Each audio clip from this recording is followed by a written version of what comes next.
حکومت کاوش نہ کرتی،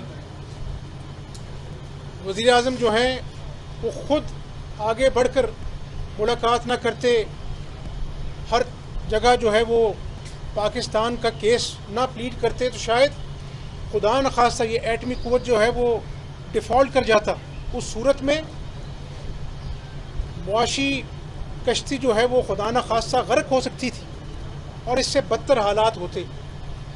تو تاریخ دان جب بھی تاریخ لکھے گا تو ان محرکات کو ضرور لکھے گا۔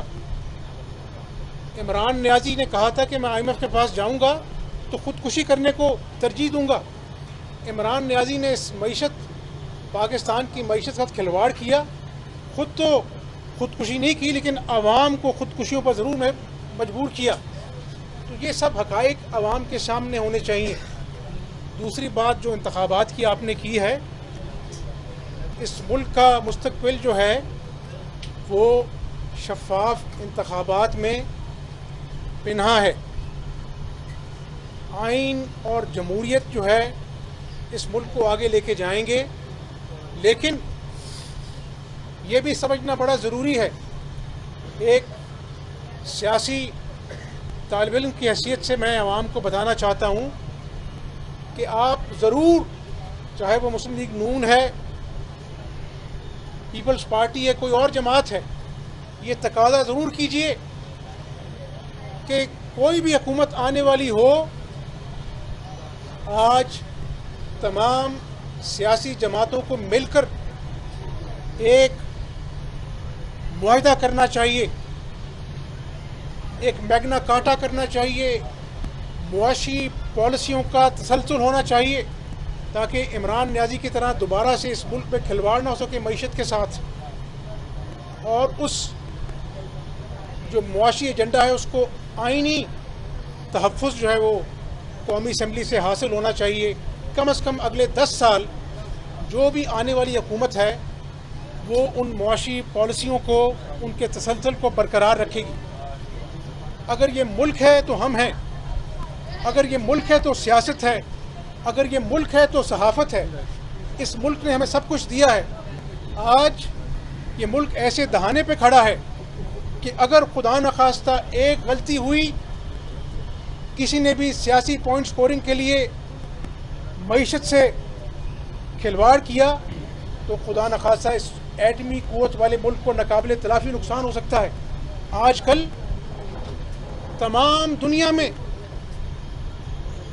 سب ملکوں کی جو عزت ہے، ان کی جو ایک پاور ہے وہ اکنامک پاور ہے۔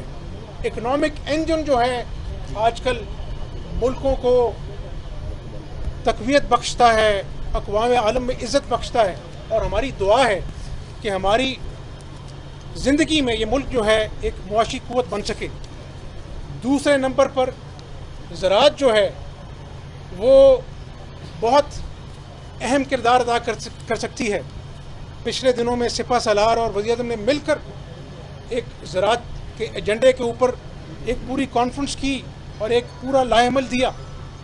تو میں سمجھتا ہوں کہ آج یہاں پر بہت چیزیں خراب ہیں، وہاں پر کسان نے گندم میں اچھے پیسے کمائے ہیں، اور یہ صوبہ پنجاب یہ ایک ایسی فروٹ باسکٹ ہے جو پورے ملک کو اپنا جو ہے وہ زرعی طور پر، معاشی طور پر مضبوط کر سکتی ہے۔ تو ہمیں اپنا جو ہے زراعت کی طرف توجہ دینی ہے۔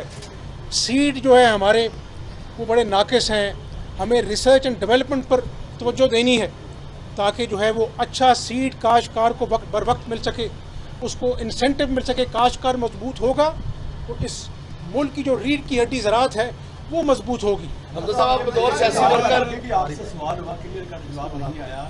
اس کا پیپلز پارٹی اس بات پہ کلیئر ہے کہ جو اسمبلیاں ہیں اپنے وقت پر آگے نہ کہ اسی وقت تک تحریر ہو اور اپنے وقت پر 60 روز کے الیکشن ہو۔ اپنی خواہش کا اظہار، برائے مہربانی اپنی خواہش کا اظہار بتائیں کہ کیا ایسا ہی ہونا چاہیے کہ اپنے اسمبلیاں بھی آگے نہ جائیں، پیچھے نہ جائیں، اور الیکشن اگر 60 روز پہ ہو جائے تو ایسا کلیئر کریں۔ شاید آپ نے میری بات پوری طرح سنی نہیں۔ میں نے کہا کہ اس ملک کا مستقبل جو ہے وہ شفاف انتخابات میں پنہا ہے، اور یہ حکومت جو ہے اپنی آئینی مدت پوری کر کر چلی جائے گی۔ اور پھر انتخابات ہوں گے جس کا اعلان الیکشن کمیشن کرے گا. میں اور آپ اعلان نہیں کر سکتے. حمزہ صاحب ایک طرف حمزہ صاحب آپ ایک وقت تھا کہ آپ 100 یونٹ 200 یونٹ فری دینے کی بات کر رہے تھے. آپ بجلی کے حوالے سے آپ بھی بڑے پر امید ہیں. ہم دیکھ رہے ہیں کہ پیپلز پارٹی کی لیڈرشپ کے بھی بڑے بیانات آ رہے ہیں کہ انتخابات اپنے وقت پر ہونے جا رہے ہیں. کل کی ملاقات بھی تھی پرائم منسٹر کی اور زرداری صاحب کی, اس میں بھی بریک تھرو یہ ہوا کہ متفق ہیں کہ انتخابات وقت پر ہوں. لیکن کچھ اس طرح کی صورتحال بن رہی ہے کہ انتخابات اپریل یا مارچ میں جانے کی باتیں بھی پاور کوریڈورز میں زیر گردش ہیں. بطور پولیٹیکل ورکر آپ سمجھتے ہیں کہ واقعی جو انتخابات اپنے وقت پر ہی ہوں گے؟ میں بطور پولیٹیکل ورکر اور بطور پاکستانی سمجھتا ہوں کہ انتخابات جو ہیں ان کا انعقاد ہونا چاہیے, وقت پہ ہونا چاہیے. یہ ذمہ داری جو ہے وہ الیکشن کمیشن کی ہے.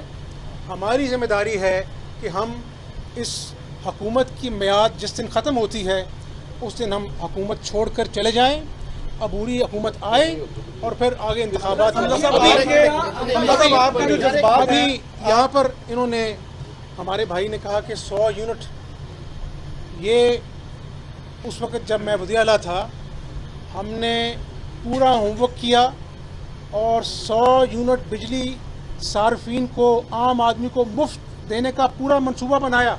میں نے اس پہ پریس کانفرنس کی لیکن وہ ایک انا کی نظر ہو گئی اور وہ نہ چل سکی. آج میں اللہ تعالیٰ کو حاضر ناظر جان کے کہتا ہوں کہ جتنی آج اگر وہ منصوبہ چل رہا ہوتا تو عام آدمی جو ہے, جو آج بجلی کے بل دیکھ کے ڈر جاتا ہے, وہ 100 یونٹ بجلی جو ہے وہ مفت اس سے مستفید ہو رہا ہوتا. ہم نے آٹا جو ہے وہ تاریخ کی سب سے بڑی سبسڈی دے کر سستا کیا. ادویات کینسر کی ہوں, عام ادویات ہوں, اللہ کے فضل و کرم سے ہم نے تمام صوبے میں وہ ادویات کو جو ہے وہ مفت کیا. تو میں یہ سمجھتا ہوں کہ یہ ساری چیزیں جو ہیں وہ عوام کے لیے ہونی چاہیے. عوام جو ہے ان کو ریلیف ملے گا تو ان کا کانفیڈنس, اعتماد جو ہے اس سسٹم پر بحال ہوگا. تو اس لیے جو بھی انتخابات کے نتیجے میں حکومت آتی ہے, میری یہ دعا ہے کہ وہ عوام کے بھلے کے لیے کام کرے. اور اس حکومت نے جو 15 ماہ میں عمران نیازی کی غلطیوں کو سدھارنے کی کوشش کی, چاہے وہ دوست ممالک کے ساتھ دوستانہ تعلقات ہوں, جب شیشہ ٹوٹتا ہے تو کرچی کرچی کر کے اس کو جوڑنا پڑتا ہے. تو اس ملک کی سیاسی قیادت نے جس طرح دوست ممالک کے ساتھ وہ ٹوٹے ہوئے رشتوں کو استوار کیا, دوبارہ دوستی ہوئی. سی پیک جو اس ملک کی معاشی طاقت کا دل ہے, اربوں ڈالر کی جو اپنا جو ہے وہ سرمایہ کاری ہے, اس کو دوبارہ سے بحال ہوا. چین کا اعتماد دوبارہ بحال کیا. تو میں سمجھتا ہوں کہ درد مندی کے ساتھ پاکستان کو آگے لے کے چلنا ہے. اور یہاں پر یہ بات ضروری ہے, جس طرح اب 14 اگست آنے والا ہے, اللہ تعالیٰ اس ملک کا جھنڈا ہمیشہ ہمالیہ کی چوٹیوں سے بھی بلند رکھے.